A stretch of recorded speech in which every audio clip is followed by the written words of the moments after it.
Welcome to Taking the Tradition On. And tonight I am going to be taking the tradition on with Del Reid. And there is so much to say about Del Reid. I suppose the first thing is that he lives in London, and this series of Taking the Tradition On has got a theme. It's storytellers and the lands they live and walk. For those of you that know me, you'll know I live in Shropshire. I live just on the border of Wales. Where I live is really rural. And I think sometimes when we think of England and storytelling, there is a real kind of cliche chocolate boxy landscape, fields and hedgerows and all that kind of side of things to storytelling, which there definitely is, and there are lots of stories about that. That's what I do. I love the landscape here. I tell stories of the land that I live and walk. But England is full of so many different types of people and places, and I think London is just such a key part of that, such a melting pot that I really wanted to get somebody from a city to come and talk to about their life in storytelling. And Del has had a long and exciting and very full life of storytelling. He was born in 1946. He stayed in London all of his life, but he has seen many decades and many different periods of life within that time. And he has become absolutely central to storytelling in England, playing a major part in the Society for Storytelling. He's the instigator of National Storytelling Week that I think we will be talking about. And about how he has stepped out of his own culture and tradition into the, I was going to say the wider world of storytelling. I was almost about to talk about storytelling as mainstream then. Never mind. Anyway, I think it's time for me to stop wittering about how marvellous Del is and actually introduce you to the man himself. So please put your virtual hands together for the very fabulous Del Reid. Welcome, Del, to Taking the Tradition On. Thank you very much, Amy. Thank you. That's well introduction. Lovely. Well, the thing is, Del, to be honest, I thought I would get some words in at the beginning because I suspect I probably won't get many more in because there is so much that I want to hear from you, and I'm just going to let you talk really for most of the rest of the evening. So you were born in 1946, just after the Second World War, and just into a really interesting time, place and family. So can you tell us what the East End of London and your family was like at that time? Memory of that particular period is relatively vague because being a baby in arms, you're not really going to take it all in for at least a few years. And I would say I started to take things in probably around about 49, 50, when my brother had just been born, and Mum was looking after him, and it was regarded that by that time I could look after myself, and I was left in the care of my grandparents who lived with us. My mother's parents lived with us. My grandfather was a journeyman, a craftsman, shoemaker who had his workshop and business coming backwards and forwards from the basement area of the house in which we lived, which was 171 Victoria Park Road. And he decided that, well, on Wednesdays, he would take all his shoes that he had made over the course of the week back to the shops that wanted them, back to the people who had requested specific type of shoes for them, because he made craft shoes. He handmade shoes for particular customers. And I would be taken around just to get me out from underneath my mother's heels when she was dealing with the baby. And the way that language was at home was, in fact, I was learning two languages. My parents, to us, talked in English on occasions, but when the family was together, the language of every day was Yiddish. And what happened is that my grandfather took me under his wing, and on Wednesdays, when he did the circuit of the shops that he had to take orders back to, and to the factories that were asking him to make the craft shoes for their clients, I would be taken with him. and treated right regally, because Rifle would come into the workroom where the craftsmen were, and I would be put in the middle of a table, being a small boy, and my grandfather was there to have a cup of tea and to talk to some of his friends from Middle Europe, and they would then ask if he could tell them a story, because he was part of that Jewish tradition in Central Europe, where most villages at least had one person who could engage the evenings with stories. We had been storytellers in Middle Europe, Poland and Romania for at least 200 years. More than that, we go back in the mists of time. My grandfather's father was a noted rabbi who taught in Warsaw. The family lived in the village of Lublin, and Zeta picked up his stories from gypsies and from everybody, and he was well known. And occasionally, it was absolute pleasure to watch how grown men would sit round a trestle table and gradually get quieter and quieter, and one voice would reach out and do this. On occasions, I was actually extra treated when they were all having sandwich or a cup of tea and just talking politics. I would be put on another trestle table, and one by one, my grandfather's cronies would come over, and they would automatically know that, oh, Dovidel knows Yiddish, so I'll tell him a story. So they would go back into Yiddish, and I got my stories from other men as well. The most intellectual story I heard as a child was, in fact, something that my grandfather used to tell when people wanted to talk on politics, in particular things that were pressurizing them. And he'd start on a story and then gradually move it round to a particular story that he had. It was given by his father, but it came from my researches. I found it came from a big, huge book called The Histories by the Greek philosopher Theodorus. People tend to turn to Homer and to the Roman epics for literally Mediterranean stories, but the Histories was the first major history book, and the story that he would praise and tell to people because he wanted them to understand his politics, and for him to understand, if they were any different, the politics that they were coming from. And this was a story called Solon and Lydia, about the journeys of the philosopher Solon. See that? You know, I didn't get a choice. I got philosophy at the age of 3. You know, and in Solon and Lydia, what you get is Solon raises the question of what and who is the happiest man. Literally, what makes a happiest man? And in the story, Solon is talking to a visiting potentate who is Croesus, famous for his wealth and his empires, things like that. And Solon asks him, who do you think is the happiest man? And Croesus says, well, me. I'm as rich as I can ever be. I've got children who are working in the army, working with the people, and I rule this country. I rule half of the lands that I own properly. The other half are under my government. Fine.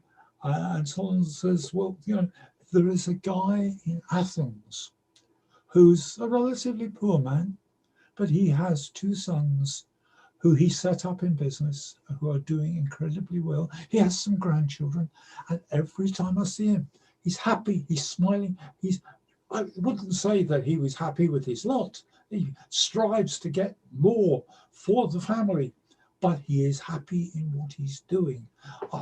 Says Croesus, and goes on to talk about what happiness there is in being a great dictator, in having the power over so many people. And Solomon in the end says to him, yes, but let's be honest, being a potentate over thousands of people, another potentate can come and take it all off you if he declares war.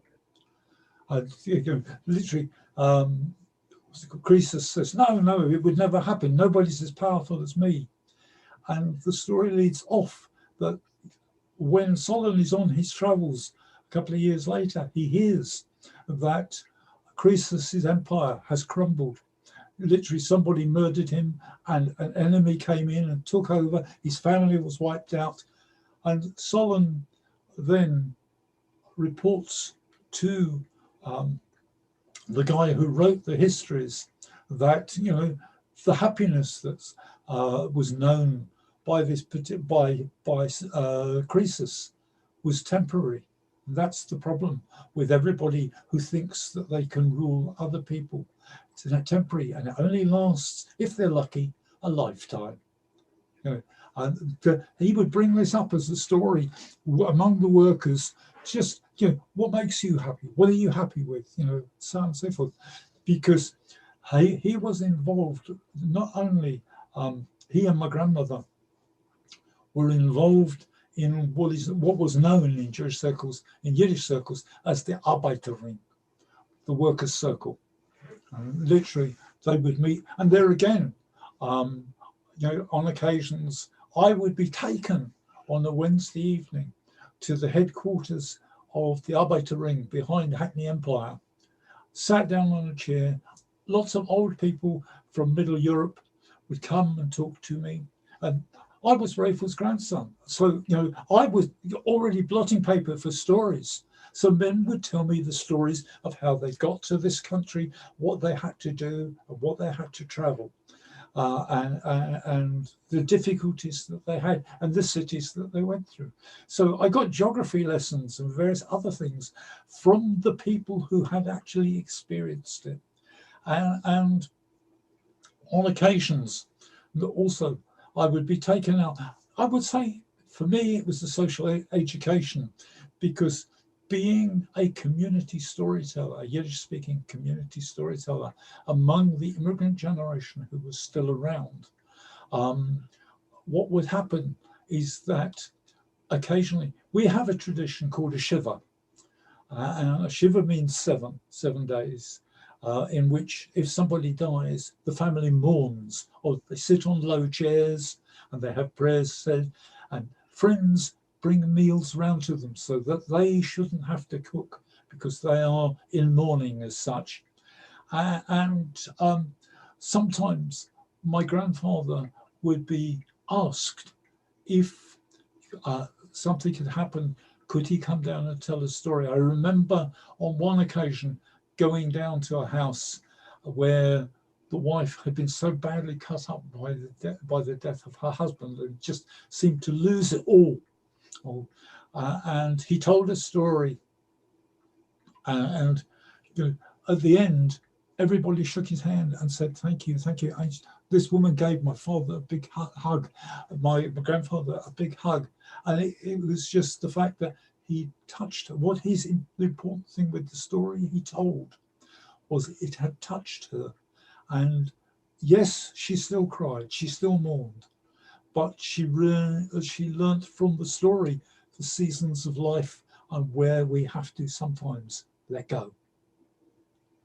And that was tradition. Like most kids, I got a religious education, but boy, when I got from the Chederim and the yeshivot, the various types of schools that were there to teach you the Jewish religion, I would go home in the years that he was alive. I had him from, let's say, 46 to 53. He died in 53, but boy, did he make an impression in those years. Similarly, if I may, just out of interest, you'll know what I'm talking about. Those are my two grandfathers. This one is Raphael that I've just been speaking about, the bald-headed one. That is Yossel. Yossel was from Romania, and the one thing also, the one story of his that I still laugh at occasionally was that he literally, the family took off and went through Danzig and the North Sea to come here. He, as a young man, decided he would strike out on his own, and he did. He went via Odessa, from Odessa, through the Mediterranean to Marseille, and he walked across France to get here. It took him 3-4 weeks to walk across France, stopping here and there. But this was the one story his grandchildren loved. And this was not only description of France before the First World War and the pleasure of walking across the country, but if anybody knows France, then they also know that French loos were never changed until the 1970s.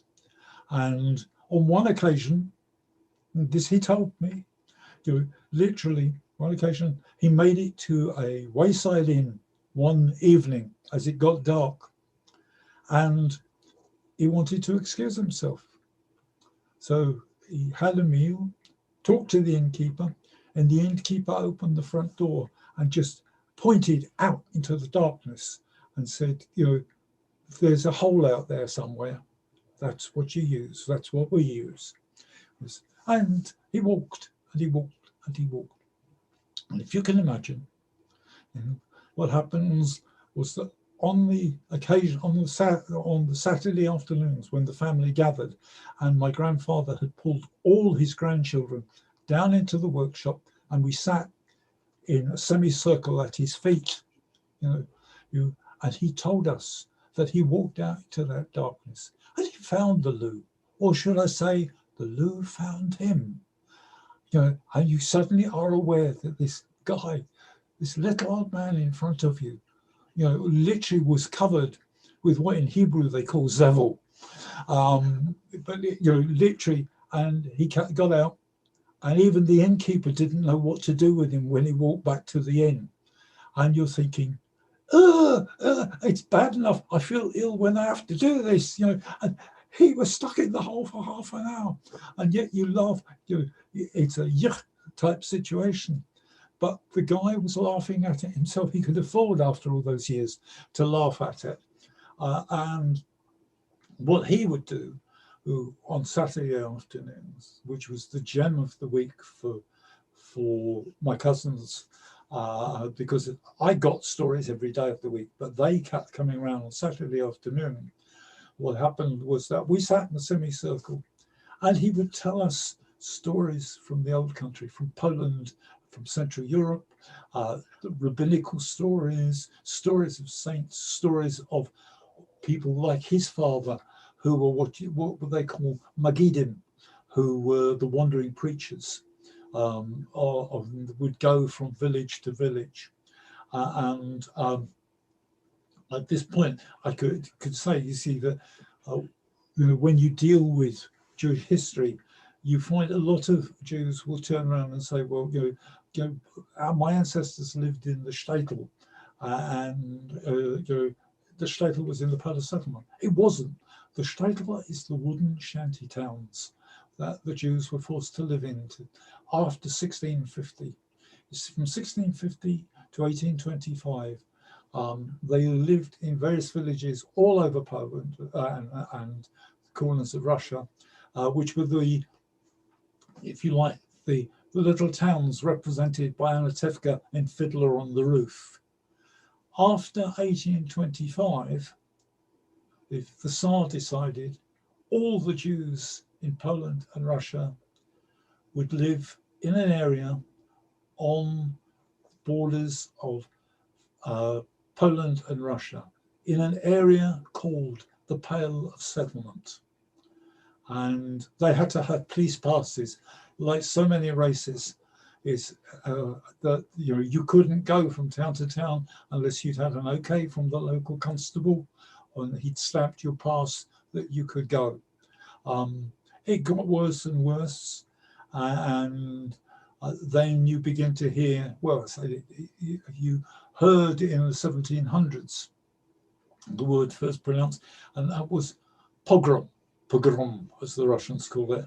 And the pogrom was literally when a drunken Easter group of people at Easter time, or occasionally at Christmas time, would attack the Jewish settlements, the Jewish villages, and try and burn it to the ground. The big exit came after about, I would say, 1870, when there were a whole series of these attacks on Jewish settlements. And you had the beginnings of a Tsarist organization called the Black Hundreds.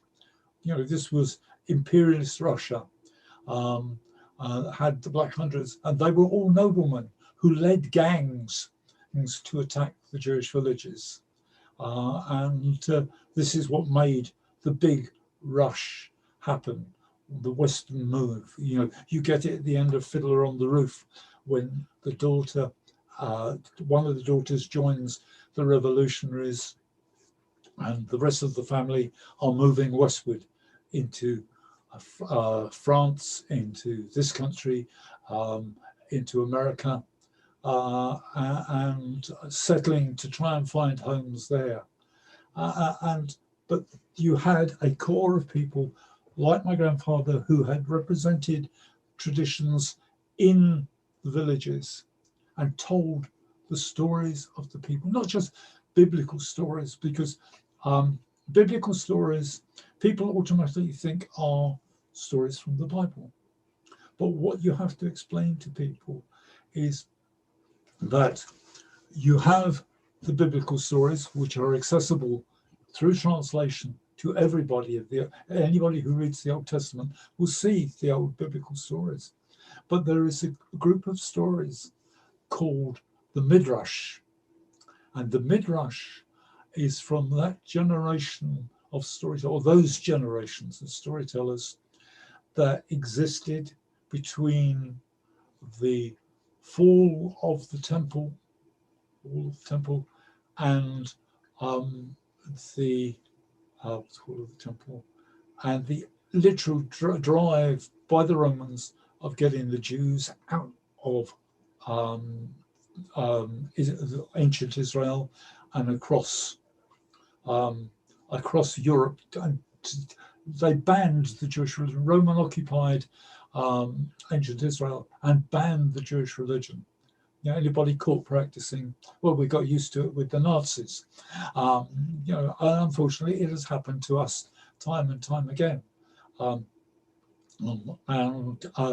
It's happened. But what happened was the Midrash stories were people who were, like my grandfather, asked to explain biblical stories, and they would put more color into the story. You would have particular ideas, and the storyteller would enlarge on the story. Classic example is the situation where the world came into being, and the Almighty created Adam. And then, because Adam was lonely, he decided to make Eve. So he put Adam into a sleep. Well, that was fine. But the problem was he had to keep Adam occupied at the time.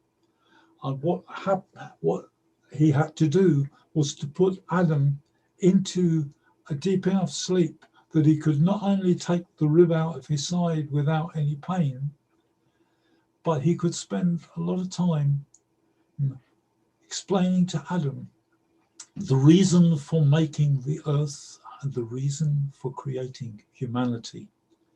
And tradition says that in that sleep, which occurred in real time, the Almighty showed Adam into the life of every individual who would occur on this earth from start to finish. At one point, Adam saw a little child who was killed within days of being born. But the child's beauty struck Adam so much that in his false sleep, he pleaded with the Almighty. Could he please give years? We didn't know how long he was actually going to be under the influence of the Almighty. So, could he give some years to this beautiful child? And the Almighty said, yeah, fine, how many do you want to give? And Adam thought for a minute and said, I'll give him 70. And that's the folk reason for why we are told in other parts of the Bible, 70 years and 7 are 70 years and 10 are the years of a man. And also during that time, during David's lifetime, David found out this legend in his own time, somehow through one of the priests in the temple. And he tried to keep the date at bay.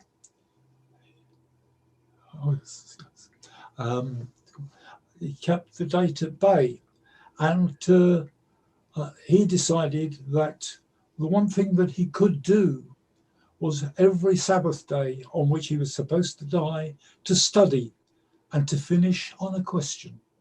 Because the Almighty does not take souls that have an open-ended question, because he knows that being that way, the soul would be dispirited and unhappy because it had something that needed to be answered. So David kept this open question going every Sabbath until death got so sick of this, he waited outside the window for David to finish a section of reading the Mosaic law and understanding it. And at the time that David sat back in his chair, that's when the Malchamovis, the angel of death, just laid his hand on David, and David was gone. Great stories, just fantastic stories. That was from that type of story as an illustration of filling out the biblical narrative on the story of David and Adam's part in it, if you like, and was from the generations that were created of storytellers who were doing biblical explanations between the literally the end of the temple and the beginnings of Christianity. And Christianity also took over that type of role with the early storytellers. There was a history written last year, brilliant book, if anybody can get hold of it, very thick encyclopedic book called The History of the Bible, done by an English professor. And he has literally picked his way through the stories to show you when certain folk themes were brought in to explain and understand the narrative. And these were the type of books that were occasionally pointed out to me as I studied. I didn't know what I wanted to do as a kid. The teachers I had at school were brilliant. Because I had one teacher, an English teacher, whose attitude was, if you are good to me for 4 of the periods I have during the week, on the last period on Friday, when I have you, I will tell you a story. And he told English traditional stories, and he read to us from Sword in the Stone and M.R. James, and these people who use stories to explain and to get what they wanted were a wonderful addition to my own life. Because did you ever tell him about the stories that you already knew? Was there ever backwards and forwards conversation? Oh yes, I would talk to him. I was lucky in the sense that when at school in the very early 60s, Eichmann was on trial in Jerusalem. So unfortunately, a lot of the Cockney kids in my class thought it very funny to run up to Reid and go, they're going to find him not guilty, don't you? But to counter this, my form master, who was an agnostic, we had our RI lessons in the middle of the afternoon, and because it was the middle of the afternoon, none of the religions had any representatives coming to the school. So he, as an agnostic, decided that he would take the lesson and he would talk about the archaeology in Egypt and ancient Israel and what the archaeologists were finding. And Reid found himself in the position where his form master would turn around at the end of making a point and say, "That's so, isn't it, Reid? You can tell us more about that." And Reid had a great time.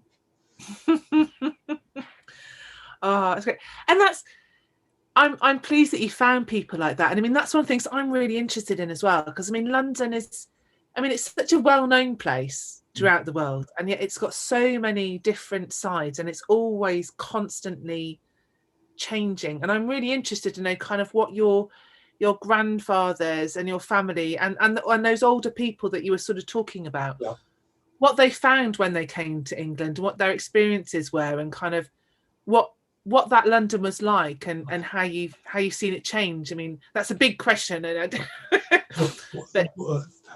what they found, was the people who were in the East End before them, the immigrants that were in the East End, because it is and has always been a place that supports immigrants. The people who were there before the Jews were the Huguenots, from coming over from the 1600s to the middle of the 1800s. And a lot of them, one of the Jewish museums in the East End was at one stage a weaver's house.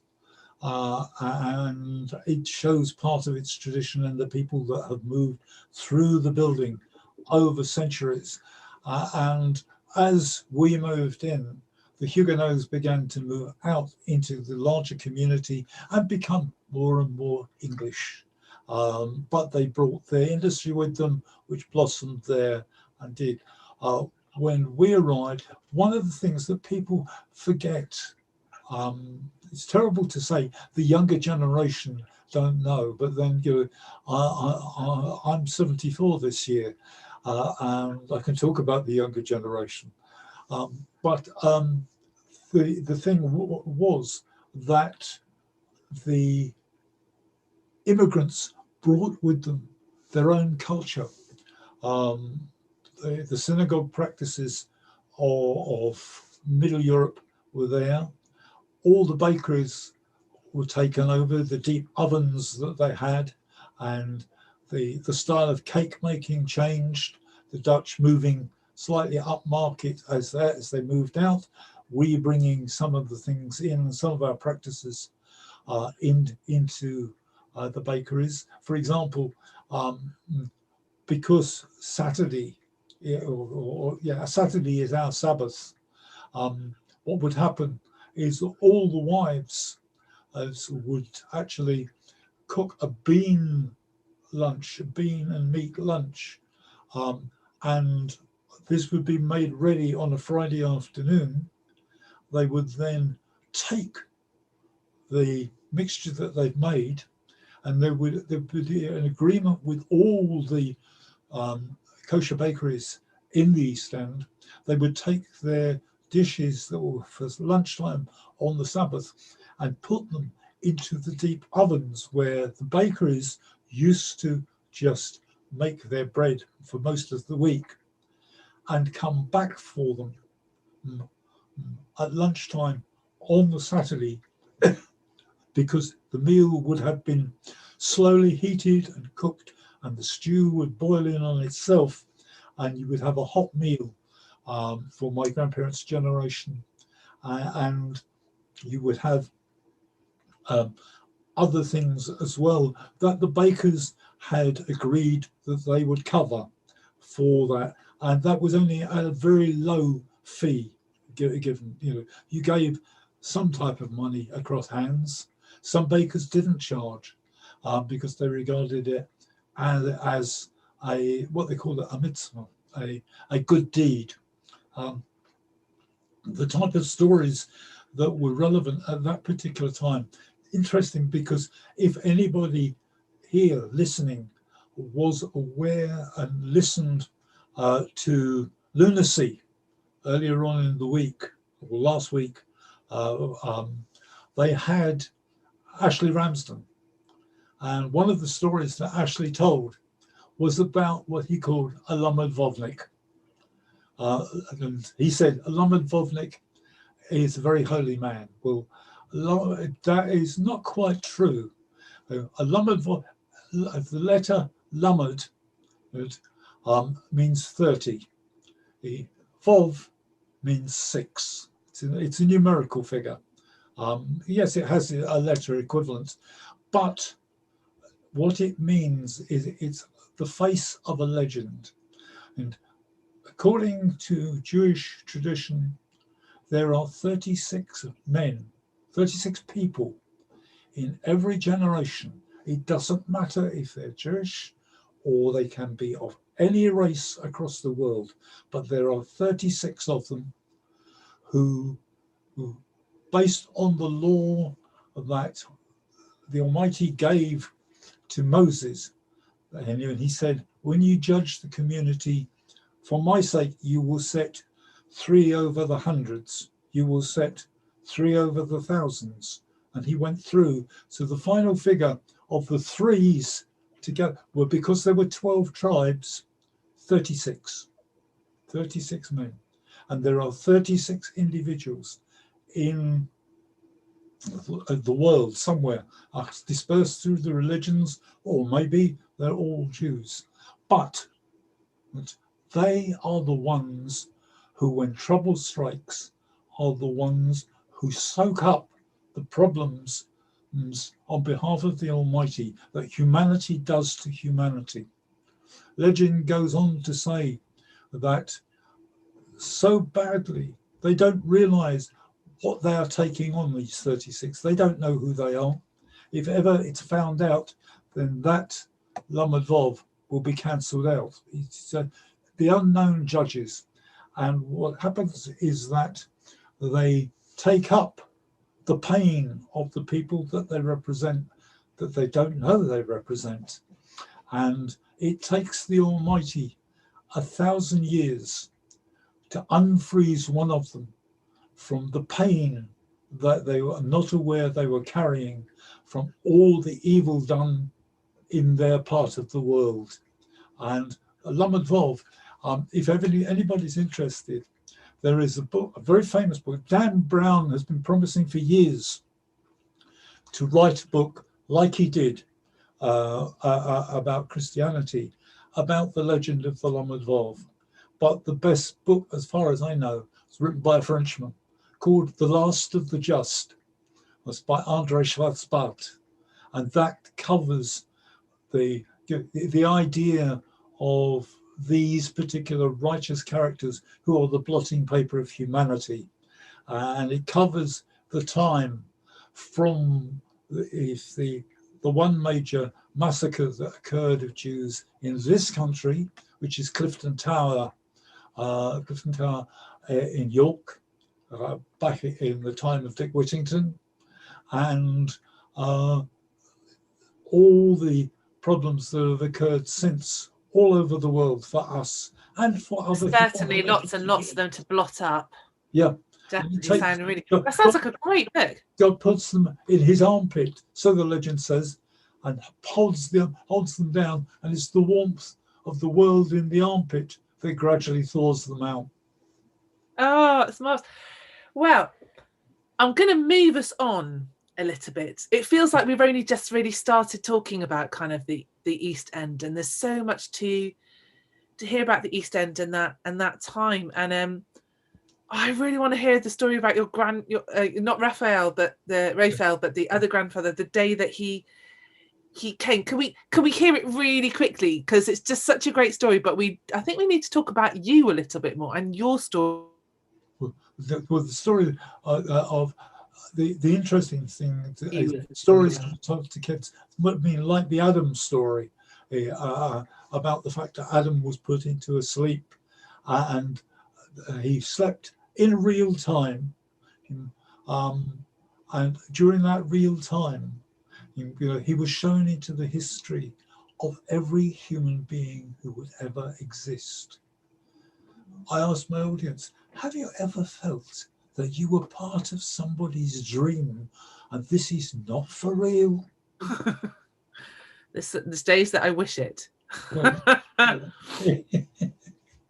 Hey, but it's interesting because if Adam dreamt it was for real time, the thing is still going on at the moment, and He's still dreaming us. It's very interesting. But I mean, is that when my grandfather told stories in the workshops of the East End to the landsmen, he'd walk in and work would stop, and men would come up and greet him. I would be lifted up and separated from Grandpa, and I'd be put on a table, and all the others would crowd around my grandfather, give him a cup of tea, a sandwich, and ask for a story, and then ask how he was doing, what was the workers' circle doing, and this type of atmosphere continued for a long time. What I mean is that I don't know if any of our audience are or were as old as I am, but it continued way into the beginning of the 1960s. I remember the last hiring fair in London. Last hiring fair had been started in about 1909 along the north side of Whitechapel Waste, near Booth House, where vagrants slept, where the first of the communists had their meetings, and what happened was that in Black Lion Yard was the headquarters of the Jewish Tailors Union, and they had a strike in 1909, which went on for weeks, and in the end the union won control of what they wanted to do. But in those days, when you went down on a Saturday afternoon, all the tailors who wanted to change their jobs, literally from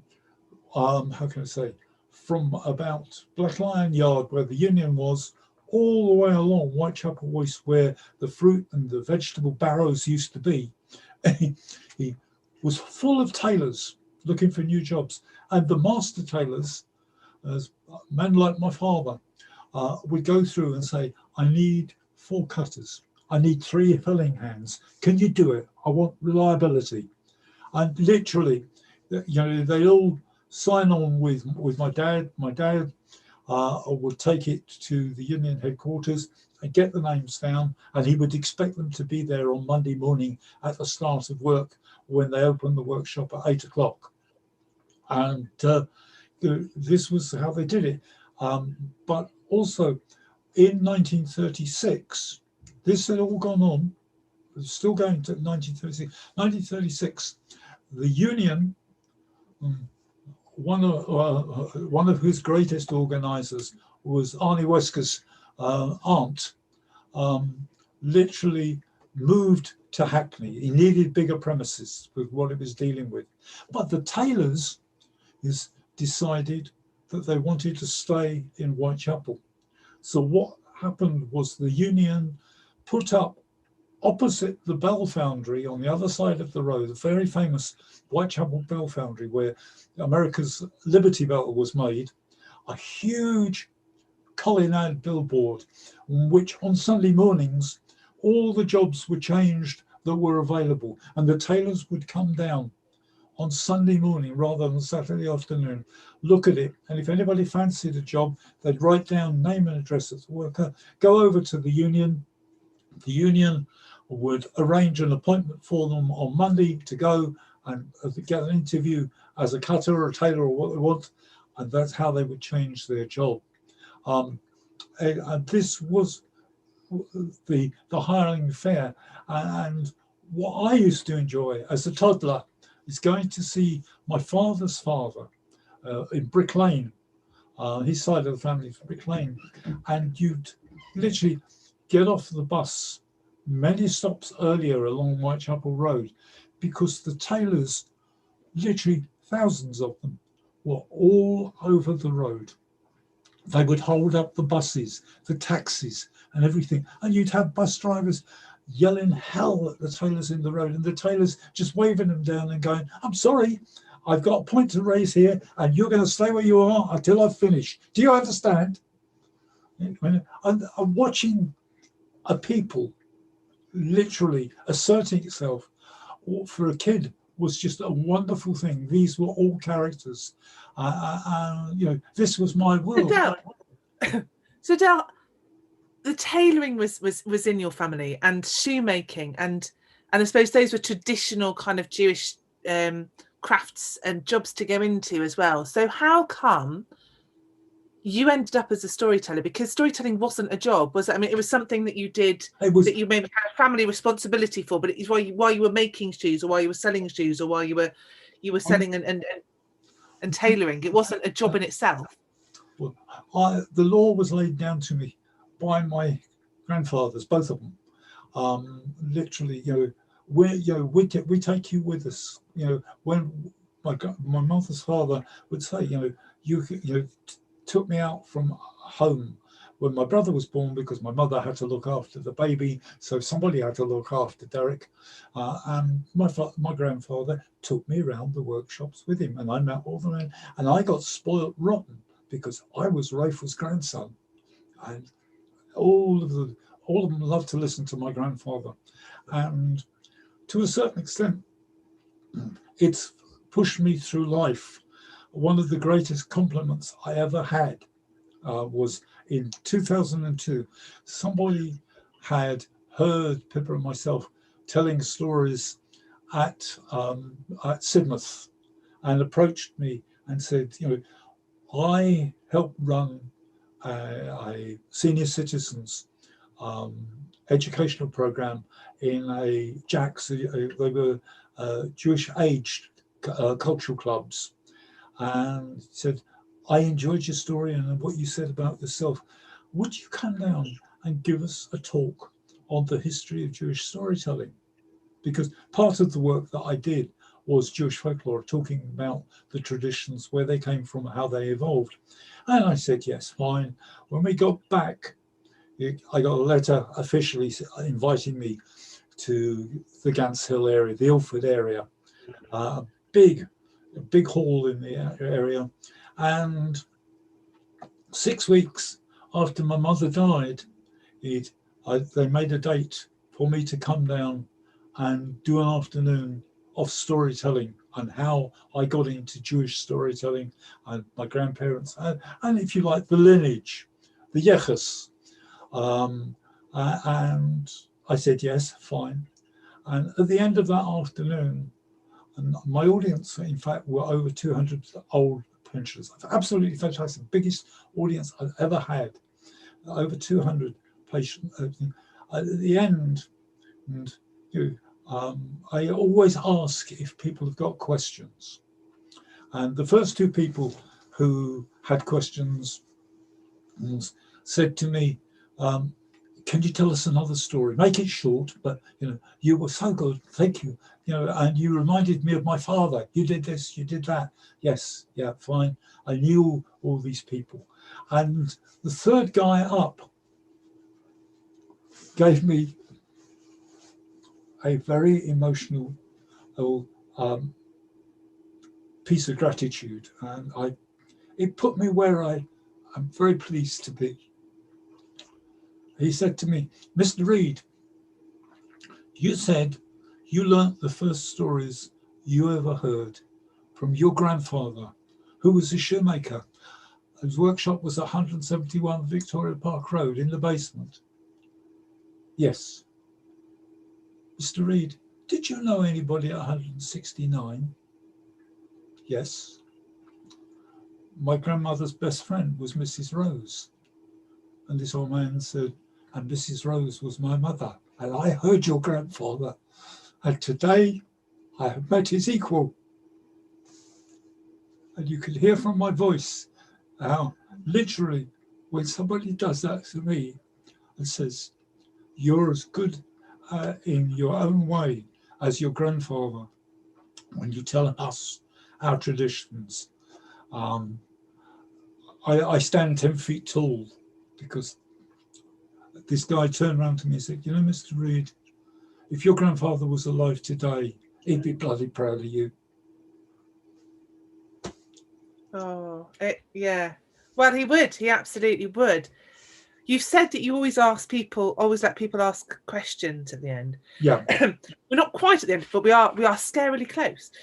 And there are a couple of questions that have come up as we've been talking. Yeah. And one is, again, about, I suppose like sounding like your grandfather as well, is this one person going, we would love to hear, even if it's just like for a minute or two, you actually telling in Yiddish and hearing that language that I think many of us have kind of heard about, but we don't ever really get to hear and we don't know very much of. It's difficult for me now because it's beginning to go. So I can throw the odd word in. I can hear the story in my head. But I lecture on Yiddish and the traditions, but most of the audiences I have now are English speaking. They've left their grandparents' world behind, and I am rusty with it. I can, like Lamed Vov and things like that, or the occasional, irritable curse throw out. But it is difficult because, if you like, I maintained my Yiddish a lot longer than many young people did. Well, not many of them actually learnt Yiddish, but again, going back to polygraphs, my mentor, and I did have a mentor as a storyteller, guy who knew my grandfather but was an artist in his own way, was this character. That is the guy called Avraham Stancil. Stancil was regarded as the Yiddish poet laureate of the East End of London. Died in 1983. I worked with him for 20 years and he called me his grandson by proxy. He knew my grandparents because they subscribed to his magazine. And we would shuffle around the East End, looking at scenes, looking at people, looking at the changes, talking. And occasionally today, I talk with people like Professor Helen Beer, who runs the Yiddish section of UCL, and the Yiddish and Hebrew sections, and we talk about the stories and we talk about the people. But Yiddish as such is a version of German. If you are aware of German, then it is the way that I pronounce my Yiddish that you will notice comes from particular states, Swabia and places like that. Where I'm trying to think of words that or statements I can make. Soll schon kommen die Geule. That's one of the sort of refusenic songs from Russia. Soll schon kommen die Geule. Mashiach, come schon bald. Messiah, come now. Come on, we need you. And with Stancil, what happened with Stancil was that I met him through my work on the East London Arts magazine. Every month we had a guest speaker, and he, on one occasion, was called in, and my editor, Oscar Tapper, said to me, "You've got to be there next week. We've got the poet laureate of Yiddish, and he's coming down and he's going to talk." I'll just take very briefly this story. And Stancil came in and spoke to an audience of about 40 of us in the refectory at Toynbee Hall in very guttural, broken English, and he kept stumbling over words. And literally, at one point, he was looking at my Oscar Tapper because he wanted to give an expression in English, but he couldn't find the Yiddish words that he wanted to speak for it. I could see he was floundering, and I literally looked at him and said, I can speak Yiddish. And he looked at this 16-year-old kid and said, Du bist ein Yid? You're a Jew? Ja. Du verstehst, was ich meine? You understand what I'm talking about? Ja. Du verstehst Yiddish? Ja. Ich bin de enkel of Rifle Massetlaber. You're the Storytellers boy? You're the Storytellers boy? And that was it. That was the start of 30 years friendship. And boy, was he great to know. I do, certain storytellers in our group know. When I find a good friend, I click with them, and we talk everything from the world to philosophy to religion, the way that we differ, it's just a pleasure to meet other storytellers and be part of that. And the fact that I still lecture on Jewish stories, Yiddish stories, the men who made them, who they were in the villages, and the writers that followed them, and also the fact of the traditions, and the fact that if you really want to hear Yiddish spoken now, you have to go into the ultra-Orthodox community, certain parts, because they're beginning to learn Hebrew, because their attitude is that Yiddish is Yiddish, Deutsch, Jewish, German, and literally Ivrit, the language of Israel. Hebrew language is Lashon HaKodesh. It's the holy tongue. You talk to God in Hebrew. It's the one language he holds high above all the others. The interesting thing is, if you read the Bible in Hebrew, you find that the word for Hebrew in Yiddish also means Hittite, which also suggests that our tribal past goes back a long, long way. Oh, absolutely. Do you know what though? I knew this would happen, Del. I had a list. I thought I kept quite a short list of topics that I wanted to cover tonight, and we've done one. I'm sorry. And there's so many things. No. It's because it's just been fantastic, and it's so great too. And there's loads of great comments on the chat as well. Particularly, have you written your memoirs?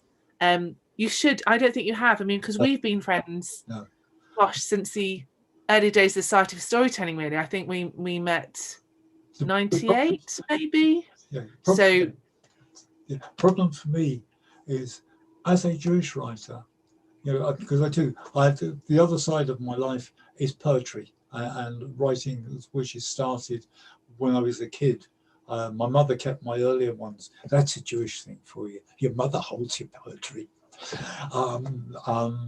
I tell you what, that's not just Jewish. I have an attic full here of my children's, obviously brilliant stuff. That's a mother thing. Yeah. I think because I belong to a tradition, I look back to my grandfathers and beyond them. What I mean is, to give you an example I get a lot of books coming in on Yiddish, and I read some of them and some I don't. But one book that brought history right into my face was Elie Wiesel. Last year produced a book that had all the photographs taken by German photographers during the Second World War of their trains of execution, if you like, out of the Romanian city of Iași, the old imperial capital. And I've got it on the shelves here, and I keep looking at it and thinking, am I looking at a cousin? Am I looking at an uncle? Because my family left at the right time, which was in the 1890s, and came over here to try and find peace.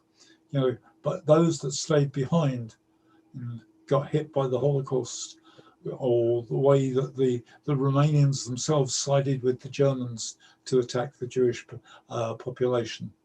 And so we have stories that are mainly heartbreak, or sometimes the Jewish love for irony, of facing up to an enemy and pulling his legs away from underneath him, is the type of stuff that I love to It is. It's a fantastic tradition, and one of the things I love about it as well is just, and I think this is true with most tradition bearers. I think from the outside, maybe people who come new to storytelling and from wherever they come from, that there is kind of this yearning to find a real proper tradition bearer, and people kind of think of this pure line, a story of stories that are hundreds and hundreds of year old. And every tradition bearer that I've met who has learnt stories orally, who has a large group of stories, yes, there might be a core that comes from their faith or their race or their tradition, but they're all magpies. Yep. You know, I think every true storyteller, it just takes stories wherever they can find them, and that's something definitely that I see with you is, and when we've talked with your grandfathers as well, there's the old traditional stories, but there's also the stories of people's lives, and there's jokes, and you don't just harvest those and look after those. You're always kind of getting new stories to add to that group.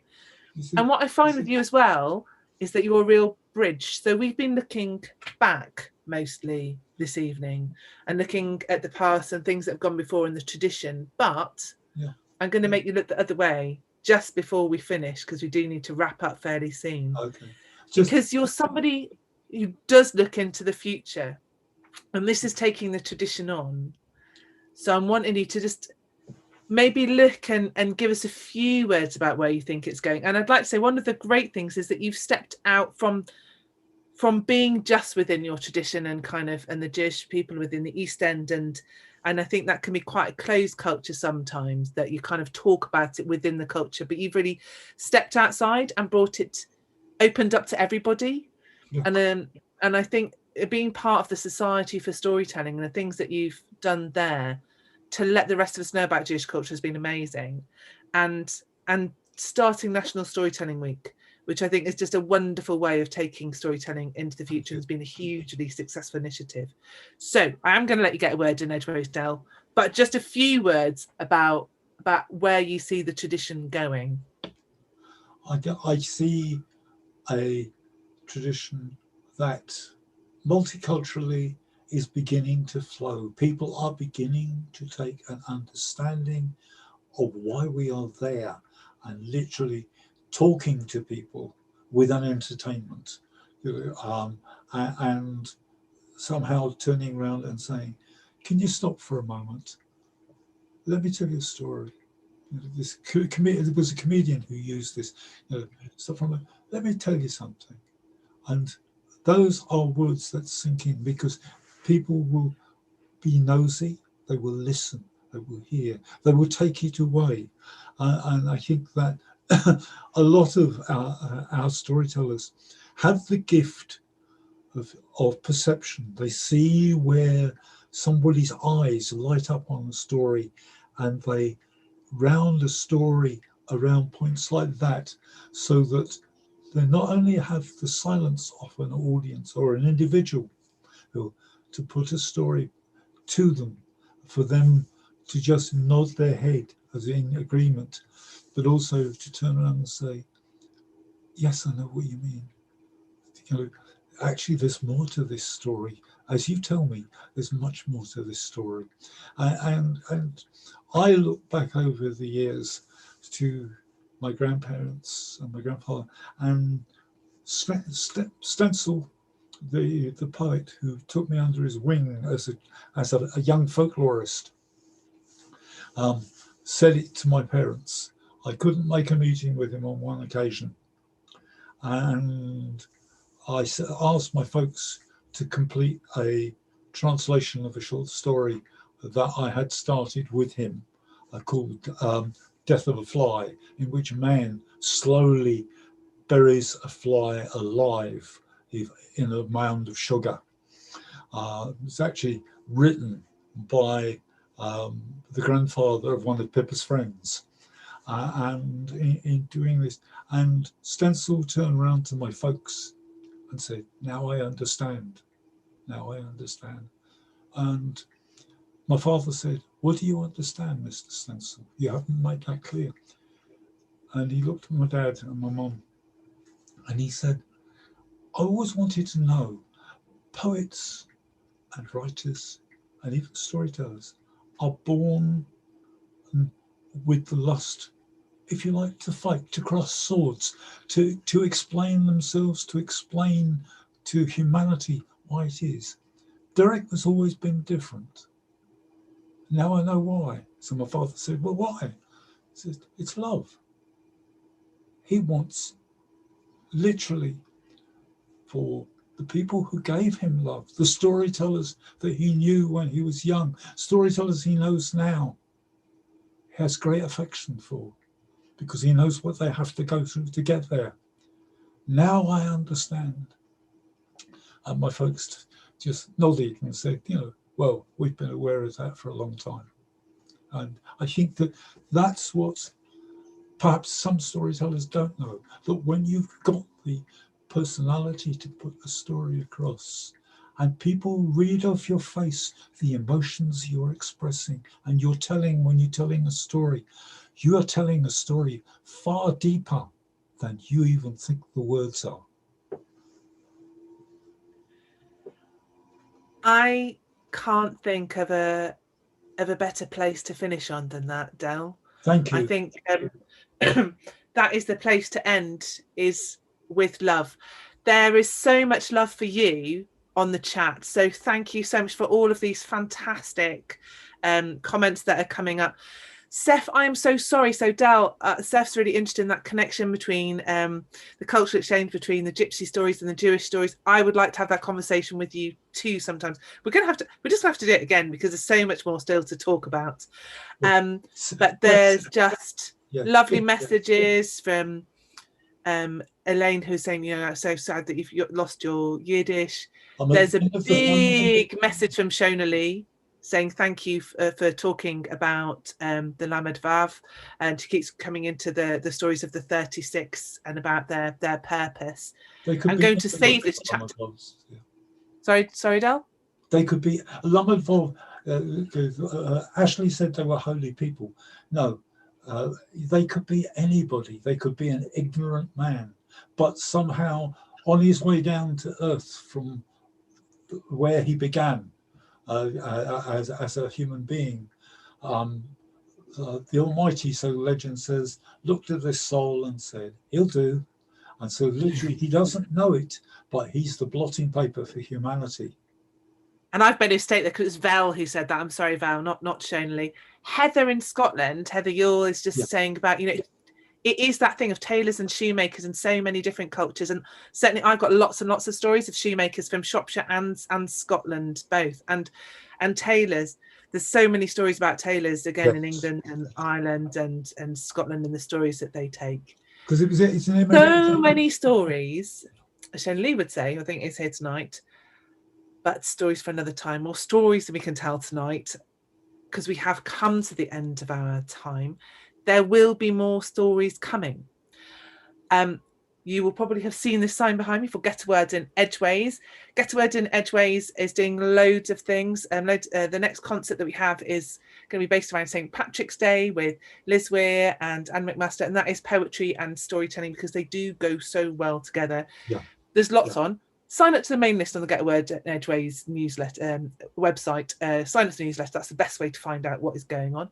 Heather Yule, who was talking about fantastic stories of tailors and shoemakers, is my guest at Blast on Friday. She's completely fantastic. Come and hear her on Friday. Taking the Tradition On will be back in a month's time, but we are going to be a little bit late. The first Tuesday of April is Easter Tuesday. There is a vague hope that I might be able to go and see my parents in Wales, and other people might be able to get out, enjoy their children who would have gone back to school for just a few weeks. So I want to make the most of them while they're back home. So it's going to be a week later. So it's going to be the second Tuesday in April. I've got a very, very, very exciting guest. I am utterly delighted about it. I will tell everybody eventually. Some people know already. I'm going to do shameless plug now, because if I can find it, if I can manage to do the screen share. No, it's completely vanished. I can show you Heather. Can I? No. No, my screen share has died. There we go. I don't know. I can show you Heather. This is for Friday. What I was aiming for was my Patreon site, which looks very beautiful. If you wanted to sign into Patreon, taking the tradition on is free, but it does take quite a lot of time. I love to do it.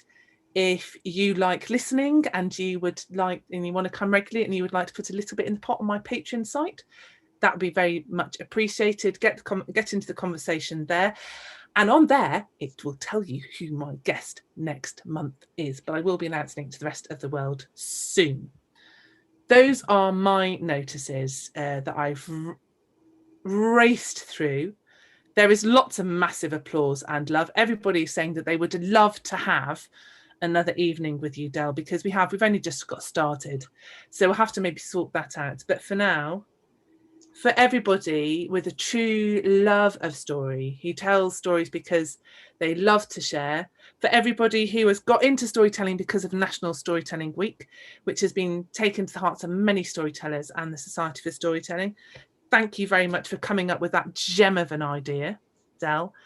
And we look forward to hearing your stories from the tradition, from the people that you grew up with, of your own life. Please write your memoirs.